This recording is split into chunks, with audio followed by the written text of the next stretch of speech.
It is 11 o'clock p.m. You are trying to fall asleep, and all you can hear from the other room is scratch, scratch, scratch, thud, scratch. Your cat is chewing at their fur so hard you can hear their claws hitting the floor. I know exactly how helpless it feels to watch your cat suffer through that itch and not know why. And I know how frustrating it is to spend $60 on a flea collar that barely works, or drop $200 at the vet for a steroid shot that calms things down for 2 weeks before the itching comes roaring right back. But what if I told you that you don't need a chemical collar and you don't need repeat steroid visits to give your cat lasting relief? What if the secret to a calm, itch-free, tick-repelling cat is sitting right now in your kitchen cabinet? If you clicked on this video because of that promise, this is exactly what I'm going to show you. Today I'm breaking down how just 1 teaspoon of a natural ingredient, added the right way, can calm the itching, starve the yeast, and make your cat far less appealing to fleas and ticks. Hi everyone, I'm Dr. Eric Park, your neighborhood veterinarian, and welcome back to the channel. Skin issues in cats are actually trickier than in dogs, because cats are experts at hiding pain. A dog will scratch dramatically in front of you. A cat will quietly overgroom themselves bald in a spot you don't even notice until the fur is already gone. So today we are doing a complete cat-specific masterclass. Grab a notebook, because I'm going to walk you through exactly how to calm the itch right now, how to build a natural bug shield your cat will actually tolerate, and how to fix the problem at the root so it doesn't keep coming back. Let's get into step 1. Before we talk long-term prevention, we have to deal with the itching that's happening tonight. When a cat is intensely itchy, their skin is inflamed and irritated, and every lick and scratch is making tiny microscopic damage worse.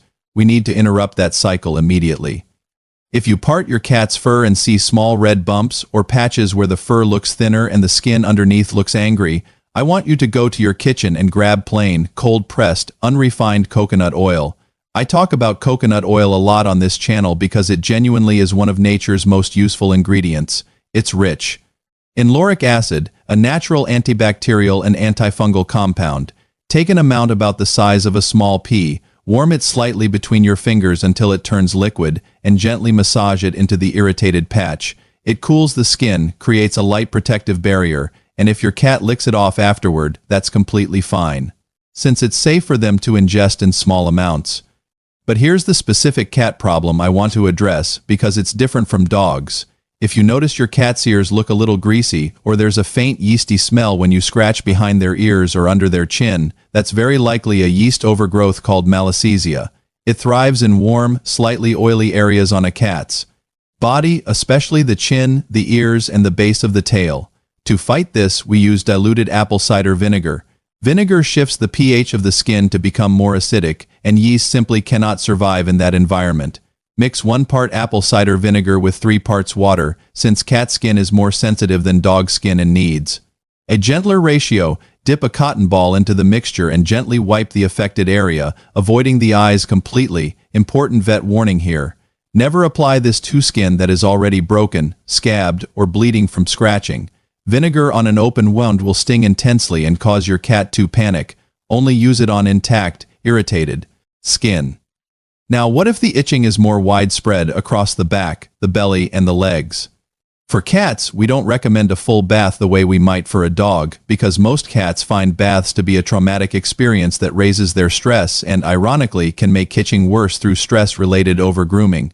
Instead, we use a colloidal oatmeal compress. Take plain, unsweetened breakfast oats, grind them into a fine powder in a blender, and mix a small amount with cool water until it forms a thin paste.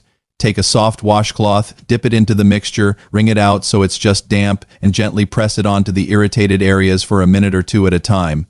This lets your cat experience the soothing benefit of oatmeal without the stress of full submersion in water. Oatmeal binds to the skin and pulls inflammation and heat out of the tissue, giving genuine relief within minutes. And finally, for cats who are reaching out of a mix of physical discomfort and anxiety, redirect that energy. Offer a small piece of frozen cucumber or a store-bought cat-safe silicone lick mat with a thin layer of plain pumpkin puree.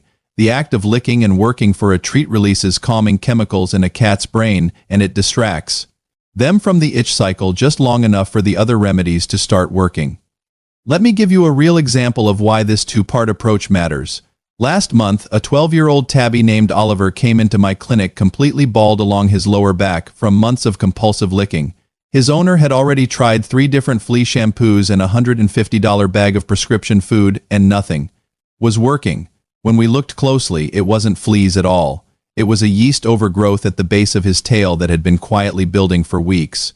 Once we started the diluted vinegar wipes twice a day, his owner told me within 4 days the licking had already dropped by half. It wasn't about finding a stronger product. It was about identifying what was actually causing the itch in the first place. All right, the fire is out. Your cat has stopped mid-session scratching and is finally settling down. Now we move to step 2. Traditional flea and tick medications work well, but they are potent neurotoxins that some pet parents understandably want to minimize, especially for indoor cats with lower exposure risk or for kittens and senior cats with more sensitive systems. If you want to add a natural layer of protection, we focus on making your cat smell and taste unappealing to parasites without using anything toxic. First, we change how your cat's blood tastes to a hungry flea or tick. Add the tiniest pinch, and I mean a literal dust of pure, plain turmeric, about 1/8 of a teaspoon for an average adult cat, mixed into a small amount of wet food 2 or 3 times a week. Turmeric slightly alters the taste profile of the blood to a human. You'd never notice a difference to a flea taking a test bite. It's enough to make them detach and move on rather than settling in for a meal. Second, we use brewer's yeast, but for cats, dosage matters enormously more than it does for dogs because of their smaller body size. A very small sprinkle, no more than 1/4 teaspoon, over their food a few times a week is absorbed into the body and slowly released through the skin. It creates a scent that is completely undetectable to us, but repels fleas and ticks who hunt primarily by scent rather than sight. Start with an even smaller amount than that for the first week to make sure your cat tolerates it well, since some cats can be sensitive to yeast products. One important difference from dog care that I need every cat owner to hear clearly: never use essential oils on a cat, even ones marketed as natural flea repellents for pets in general. Cats lack a specific liver enzyme that most other mammals have, which means they cannot properly break down many essential oils, including tea tree, citrus, and even some diluted lavender products. What is a mild natural remedy for a dog can cause serious liver toxicity in a cat. If you ever see a natural remedy video recommending essential oils for your cat's skin or fur, please close that video immediately and don't use it. Here's a biological truth that surprises a lot of cat owners. Chronic itching in cats very rarely starts on the skin. It starts in the gut. Most dry cat food or kibble is higher in carbohydrates than a cat's body evolved to process. Cats are obligate carnivores, meaning their ancestral diet was almost entirely meat, with very little plant starch. When a cat eats a diet heavy in starchy fillers like corn, wheat, or peas, those carbohydrates convert into sugar in their body, and sugar is exactly what feeds the yeast and bacteria that cause chronic skin irritation. Over months and years of a starch-heavy diet, a cat's gut lining can become imbalanced, leading to a state of low-grade, chronic inflammation throughout the body. This shows up as an immune system on high alert, overreacting to things that shouldn't be a big deal, like a new litter brand or seasonal pollen drifting in through an open window. That overreaction often manifests as itchy, irritated skin, especially around the face, neck, and base of the tail. To fix this at the root, we introduce probiotics. The easiest way to do this for a cat is a small amount, about half a teaspoon, of plain, unsweetened kefir mixed into their wet food a few times a week. Kefir populates the gut with beneficial bacteria that calm the immune system down and starve out the yeast that's contributing to that itchy, irritated skin. Now here is a massive vet warning, and I need you to actually pause the video and go check your fridge if you have kefir or yogurt at home. You must check the ingredient label for xylitol, sometimes listed as birch sugar. It's used in some sugar-free or flavored dairy products, and it is extremely toxic to cats and dogs alike, capable of causing life-threatening liver failure from even a very small amount. Only ever use 100% plain, unsweetened kefir or yogurt with no artificial sweeteners of any kind. Our final internal fix has to do with your cat's skin barrier itself. Every few weeks, a cat's skin regenerates its outer layer, and that new layer is built largely out of fats. If your cat is eating stale kibble from a bag that's been open for a month, the beneficial fats in that food have already started to oxidize and lose their potency. To help your cat build strong, resilient, itch-resistant skin, we add omega-3 fatty acids to their diet.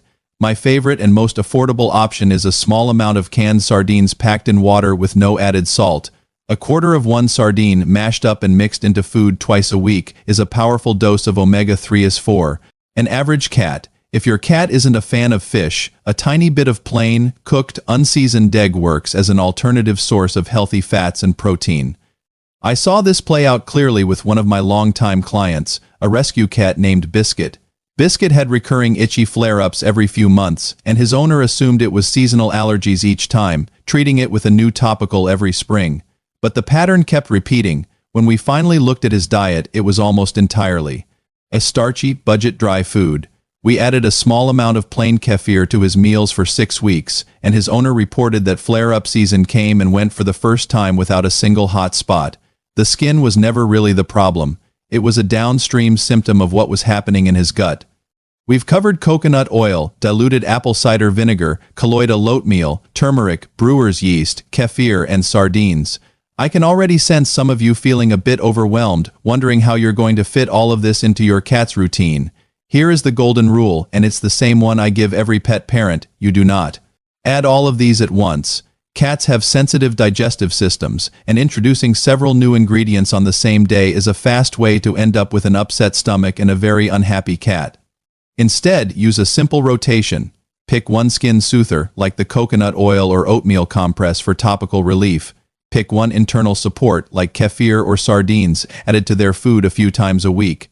And if you want the extra bug-repelling layer, add a small pinch of turmeric or brewer's yeast on separate days. That's it, A few minutes of prep spread across the week, and you're addressing the itching from the outside in and the inside out. Watching your cat suffer through itchy, uncomfortable skin is genuinely one of the harder parts of being a pet parent, especially because cats hide their discomfort so well that by the time you notice, it's often already been bothering them for a while. But by taking the time to learn these natural options, you are giving your cat real relief without unnecessary chemicals, and that says a lot about how much you care. If this video helped you understand what's going on with your cat's skin, do me a favor and hit that like button. It genuinely helps this kind of safe, practical veterinary information reach more pet parents who need it. Subscribe so you don't miss the next deep dive into your cat's health, and leave a comment below. I want to know. Is your cat dealing more with itchy skin, or are you more worried about ticks and fleas? And which of these ingredients are you going to try first?